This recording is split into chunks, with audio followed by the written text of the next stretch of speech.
Hi! నమస్తే అండి. నేను మీ లక్ష్మీ చౌదరిని. Welcome to misty Madhurimalu Telugu audio stories. ఈ ఛానల్‌లో వస్తున్న ప్రతి స్టోరీ నా ఓన్ కంటెంట్, నా ఓన్ వాయిస్ యార్. ఈ కథలు ఇంకెక్కడైనా వేరే ఛానల్‌లో చూస్తే ప్లీజ్ ఇన్ఫార్మ్ చేయండి నాకు. ఇక కథలోకి వెళ్ళే ముందు వీడియోకి లైక్స్, హైప్స్ చేయడం మర్చిపోకండి యార్. ఇక కథలోకి వెళ్దాం. అప్పుడే స్పృహలోకి వచ్చిన నిఖిత తను ఎక్కడుందో ముందు అర్థం కాకపోయినా తను కళ్ళు తెరవగానే ఎదురుగా కనిపిస్తున్న శివ్ రూపాన్ని చూసి అది కళా నిజమా అని అర్థం కాక కళ్ళు నులుపుకొని మరీ చూసి తను చూస్తుంది నిజమే అని అర్థం కాగానే శివాంష్ గారు అని గట్టిగా అరుస్తూ ఓపిక లేకపోయినా లేచి శివ్ ముందుకు వెళ్తుంది. ఇదంతా ముందు నుంచి తనని అబ్జర్వ్ చేస్తున్న ఆశి వెంటనే శివ్ ముందుకు వచ్చి నిఖిత శివ్ని టచ్ చేయకుండా అడ్డంగా నిలబడతారు.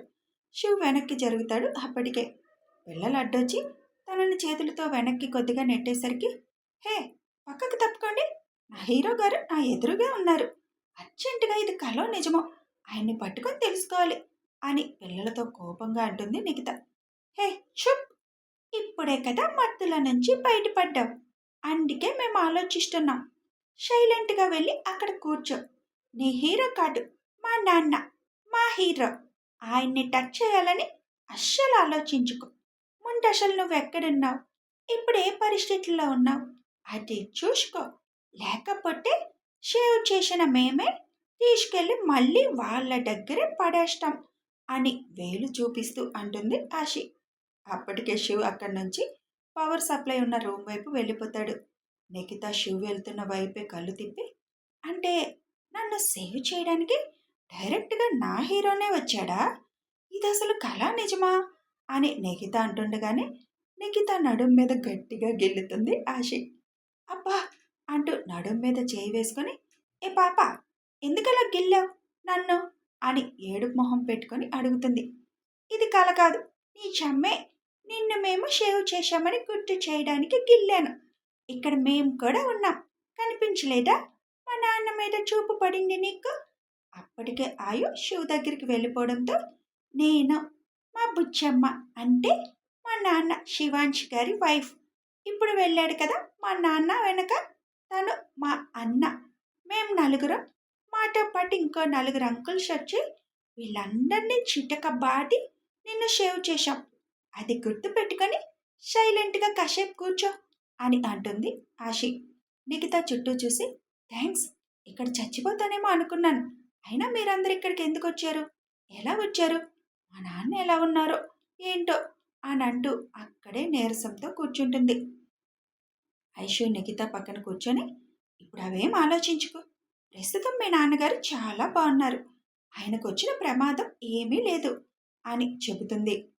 మీరు మా హీరో భార్య ఏంటి, మా హీరో భార్య చాలా అందంగా ఉంటుంది కదా, తను డాక్టర్ కూడా కదా, తను ఎలా ఉండదే, మరి మీరేంటి తన భార్య అని చెబుతుంది, మీరు అమెరికన్ కదా, అంటే మా హీరో రెండిల్లులు మెయింటైన్ చేస్తున్నాడా, అలా అయితే నన్ను కూడా చేసుకోవచ్చుగా, ముచ్చటగా మూడిల్లులు అవుతాయి అని నవ్వుతూ అంటుంది నిఖిత. బుజ్జమ్మ, 4 కుట్లు వేసి ఈవిడ నోరు కుట్టే అని ఆశి అంటుంటే, హాయ్, మీరు తెలుగు మాట్లాడుతున్నారు కదా, అంటే మీరు అమెరికన్స్ కాదు, మరి ఇదంతా ఏంటి అసలు అని నిఖిత అనగానే, ఇప్పుడు వరకు మీతో మాట్లాడింది తెలుగులోనే కదా, మీ మైండ్ ఎక్కడుంది అసలు, కాసేపు మాట్లాడకుండా కూర్చుంటావా ఆంటీ అని అంటుంది ఆశి. శివ్ వెళ్ళిన వైపు చూస్తూ కూర్చుంటుంది నిఖిత. శివ్ పవర్ సప్లై రూమ్లోకి వెళ్ళి అసలు అన్ని వైర్లు అక్కడ ఎందుకున్నాయి, వీళ్ళు ఇంకా ఏమేం చేస్తున్నారు తెలుసుకోవడానికి మొత్తం అక్కడ వెతుకుతాడు. శివ్ ప్రయత్నం అన్వేషణ ఫలించి ఆ వైర్లు ఎక్కడికి వెళ్తున్నాయో శివ్కి అర్థం అవుతుంది. అదే రూమ్లో ఒక మూల వరకు ఉంటాయి ఆ వైర్లు. ఆ వైర్ల మీద కొన్ని బాక్సులు పెట్టడంతో అవి ఎక్కడికి వెళ్తున్నాయి ఎవరికి తెలిసే అవకాశం ఉండదు. ఆ బాక్సులు ఒక్కొక్కటి తీపించి ఆ వైర్లు ఎటు వెళ్తున్నాయో అటువైపు శివు చూపు కూడా వెళ్తుంది. ఆ వైర్లు చివర ఉన్న ప్లేస్ దగ్గరికి వెళ్ళి అక్కడున్న బాక్సులన్నీ తీపిస్తాడు శివ్. ఆ బాక్సులన్నీ తీశాక కాలితో తన్నగానే అక్కడ డొల్ల మోత వస్తుంది. వెంటనే కాలితో ఇంకో తన్ను తన్నగానే శివ్కి అర్థమవుతుంది అక్కడ సీక్రెట్ ఓపెన్ ప్లేస్ ఏదో ఉంది అని. వెంటనే ఫ్లోర్ని ఒకసారి పరిశీలిస్తాడు. ఫ్లోర్ మొత్తం ఒకలా ఉంటే ఆ ప్లేస్ వేరేగా ఉంటుంది. అది సీక్రెట్ డోర్ అని అర్థమై వెళ్ళి ఆ హెడ్ గార్డ్‌ని పట్టుకురండి అని టీమ్ మెంబర్స్‌తో చెబుతాడు. ఇద్దరు వెళ్ళి వాడిని ఈడ్చుకొని వస్తారు. ఈ డోర్ ఏంట్రా? అండర్ గ్రౌండ్‌లో ఏముంది అని శివ్ కోపంగా అడుగుతాడు. అదేం లేదు సార్, మెడిసిన్స్ అన్నీ అక్కడే ఉంచుతాం, ఎవరికీ అనుమానం రాకుండా అని భయంగా చెప్తాడు ఆ హెడ్. వాడు చెప్పే దానిలోనే తేడా గమనించిన శివ్ ఆ డోర్ తెరవరా అని అంటాడు. అదంతా ఫస్ట్ నుంచి ఇంట్రెస్ట్గా గమనిస్తున్న ఆయుని గమనించిన శివ్, ఫ్రెండ్స్ అమ్మ వాళ్ళ దగ్గరికి వెళ్ళిపో అని అంటాడు.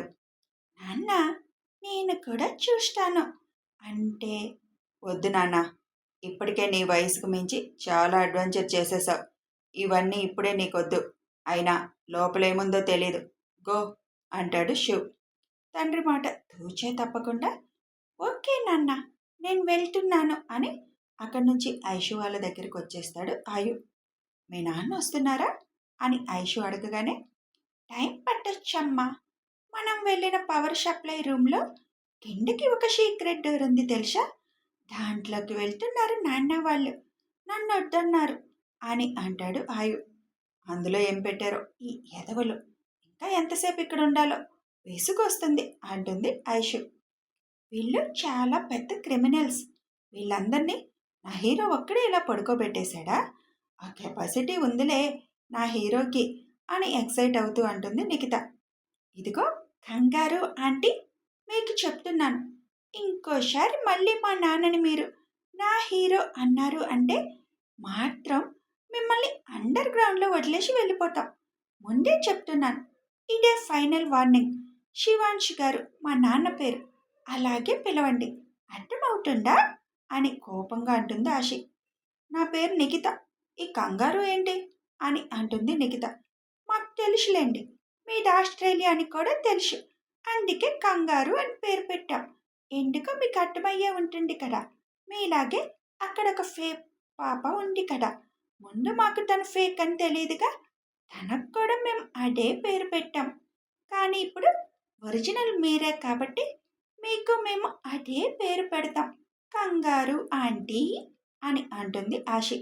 బాబోయ్, ఇంత లేవు కానీ ఎన్ని మాటలు మాట్లాడుతున్నావో, అయినా ఫైట్ చేశారు కాబట్టి హీరో అన్నాను, తప్పేముంది, హీరో అంటే తప్పు కాదు, నా హీరో అంటున్నారు, ఆ నా నా అనే వర్డ్ యూజ్ చేయొద్దు, ఆ నా అనేది మా బుజ్జమ్మకు మాత్రమే సొంతం, మా ఇద్దరికి మాత్రమే సొంతం అని అంటాడు ఆయు.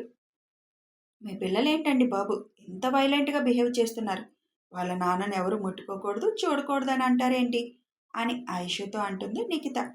వాళ్ళ నాన్న విషయంలో వాళ్ళు అలాగే ఉంటారు, వాళ్ళ నాన్న వాళ్ళకి మాత్రమే హీరో, మీరు హీరో అంటే ఏమనరు, కానీ ఏదో మీ సొంతమైనట్టు నా అంటున్నారు కదా, అది అస్సలు వాళ్ళకి నచ్చదు, బెటర్ మీరు వాళ్ళ ముందు అలా మాట్లాడకుండా ఉండడం అని నవ్వుతూ చెబుతుంది ఐషు. మీకు కూడా జలసుంది కదా, ఆయన వేరే అమ్మాయిలతో మాట్లాడితే మీరు ఒప్పుకోలేరు కదా, అందుకే పిల్లల్ని మీరు ట్రైన్ చేసినట్టున్నారు అని అంటుంది నిఖిత.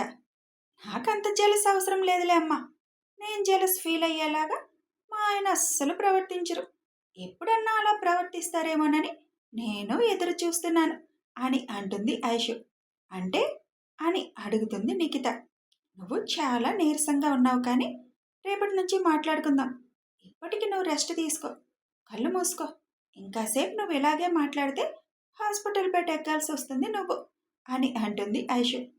నిజంగానే తనకి కళ్ళు తిరుగుతున్నట్టుగా అనిపించడంతో నన్ను వదిలేసి వెళ్ళిపోరు కదా అని కళ్ళు మూసుకుంటూ అడుగుతుంది. నేనైతే మా నాన్నతో నిన్ను వదిలేసి రమ్మని చెప్తాను, డౌట్ లేదు అని అంటుంది ఆశి కోపంగా. అప్పటికే నిఖితకి కళ్ళు మూతలు పడిపోవడంతో ఆశి చెప్పింది ఏది వినిపించదు, కానీ మత్తులో కూడా నా హీరో అని రెండుసార్లు అనేసరికి నోటి మీద ఒక దెబ్బ వేస్తుంది ఆశి. ఎందుకు బంగారం, తప్పు, అలా నిద్రపోతున్న వాళ్ళ మీద చేయి వేయవచ్చా అని ఐషు చిరుకోపంగా అంటుంది. మరి నాన్నను పట్టుకొని నా అంటుందేంటి, అందరికీ మా నాన్నే కావాలా అని ఆశి కూడా అలాగే కోపంగా అడుగుతుంది. ఆశిని తన ఒళ్ళో కూర్చోబెట్టుకొని, మీ నాన్న మరి హీరోలా ఉంటారు కాబట్టి అమ్మాయిలందరికీ కలల రాకుమారుడిలా మారిపోయారు, అయినా వాళ్ళు ఆశపడడమే కానీ మీ నాన్న వాళ్ళకి దక్కరు కదా. ఇంక నీకెందుకంత కోపం, వదిలే అని ఆషి హెడ్ మీద కిస్ చేస్తుంది ఐషు. అయినా సరే అమ్మా, ఈ అమ్మాయి చూసినా నాన్న వైపే చూస్తూ ఉంటుంది. ఎందుకు? మాకది నచ్చదు. ఈ ఆంటీ ఎక్కువ చేస్తే మాత్రం మేం ఊరుకోం. ఈ విషయంలో నువ్వు అడ్డు రావద్దు అని అంటాడు ఆయు కూడా. హెడ్ శివకి భయపడి డోర్ ఓపెన్ చేయగానే మెట్లుంటాయి కిందకి వెళ్ళడానికి. ఆ మెట్లు గుండా కిందకి వెళ్ళేసరికి అక్కడ మొత్తం ఫ్రీజర్స్ ఉన్నట్లు చల్లగా ఉంటుంది. లైట్ వేసేసరికి అక్కడ మొత్తం చూసిన శివ్ ఆశ్చర్యపోతాడు. అక్కడ ఆర్గాన్స్ నిల్వ చేయడానికి ఉపయోగపడే పరికరాలన్నీ ఉన్నాయి. అంటే మీరు ఆర్గాన్స్ బిజినెస్ కూడా చేస్తున్నారా అని అడుగుతాడు శివ్. ఇప్పుడు లేదు సార్, ఒకప్పుడు చేసేవాళ్ళం, ఇప్పుడు చేయడం మానేశాం. అనంత సార్ వాళ్ళ అన్నయ్య చనిపోయాక ఆ బిజినెస్ మానేశాం అని చెబుతాడు హెడ్. మానేస్తే ఇంకా ఇవి ఎందుకు ఆన్లోనే ఉంది అని అడుగుతాడు ఆ చుట్టుపక్కలంతా కళ్ళతో స్కాన్ చేస్తూ. ఇక్కడ మేము మాంసాహారం కోసం జంతువుల కళేబరాలు నిల్వ చేసుకుంటున్నాం సార్, అందుకే ఆన్ చేసి ఉంచాం అని అంటాడు వాడు.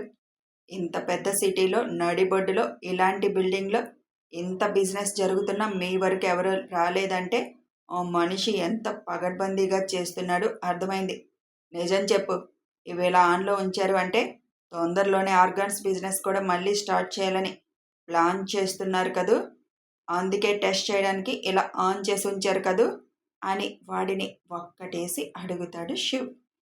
వాడేం మాట్లాడకపోయేసరికి వాడి నుదుటి మీద గన్ పెట్టి, నేనేది రెండోసారి అడగను, మర్యాదగా చెప్తావా చెప్పవా అంటాడు శివ్. అవును సార్, మీ పని ఫినిష్ అవగానే అనంత్ సార్ ఇక్కడికి వచ్చేసి ఫుల్గా ఈ బిజినెస్ మీద కాన్సన్ట్రేషన్ పెట్టాలని అనుకున్నారు. ఆల్రెడీ మాట్లాడేసుకున్నారు. మీటింగ్ అయిపోయింది. అందుకే ఇవన్నీ ఆన్ చేసి ఉంచమన్నారు. ఏం పని చేస్తున్నాయి, ఏం పని చేయట్లేదు తెలుసుకొని వాటిని బాగు చేయించమన్నారు. ఇంకో నెలలో ఇవన్నీ స్టార్ట్ చేయాలని ప్లాన్ చేస్తున్నారు అని భయంగా చెబుతాడు వాడు.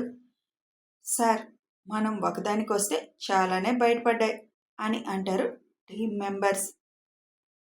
శివ్కి అనంత్ని తలుచుకోగానే చాలా కోపం వచ్చేస్తుంది. వాడి పుచ్చ పొగలగొట్టాలి, లాభం లేదు అని అనుకుంటూ పైకి వచ్చేస్తారు శివ్ వాళ్ళు అందరూ. వీళ్ళని అసలు నమ్మడానికి లేదు, వీళ్ళని మీరు మేనేజ్ చేయగలరా అని టీం మెంబర్స్ని మళ్ళీ అడుగుతాడు శివ్. తప్పకుండా చేస్తాం సార్, వాళ్ళు ఎలాగో అందరూ లేవడానికి కూడా లేదు కదా సార్, అందరినీ రూమ్లో వేసి లాక్ చేసేసాం. ఇక మిగిలింది వీళ్ళ నలుగురే కదా, వీళ్ళకి ఓపికలేమీ లేవు, మేము చూసుకుంటాం సార్, మీరు అనుకున్నది చేయండి సార్ అని చెబుతారు టీం మెంబర్స్ నలుగురు. అలా కాదు కానీ ఇక ఆస్ట్రేలియాలో ఉన్నవాళ్ళు అక్కడ అవసరం లేదు కాబట్టి ఒక ఇద్దరిని అక్కడ ఉండమని మిగిలిన 5గురిని ఇక్కడికి వచ్చేయమని చెబుతాను. రేపే ఈవినింగ్ వరకు మీరు జాగ్రత్తగా మేనేజ్ చేయండి, వాళ్ళు కూడా వస్తారు కాబట్టి ఇక ఈ 5 రోజులు మెయింటైన్ చేసేయొచ్చు. అసలు ఈ క్షణమే వీళ్ళని ఎక్స్పోజ్ చేస్తే సగం గొడవ వదిలిపోయేది. కానీ అనంత్ ఇక్కడ ఈ పెద్ద మనిషి ఇద్దరు ఎస్కేప్ అయిపోతారు. ఇంత స్కామ్ చేస్తున్న వాళ్ళని ఊరికినే వదలకూడదు కదా, ఇంకా అష్ట దిగ్బంధనం చేసేయాలి వీళ్ళని.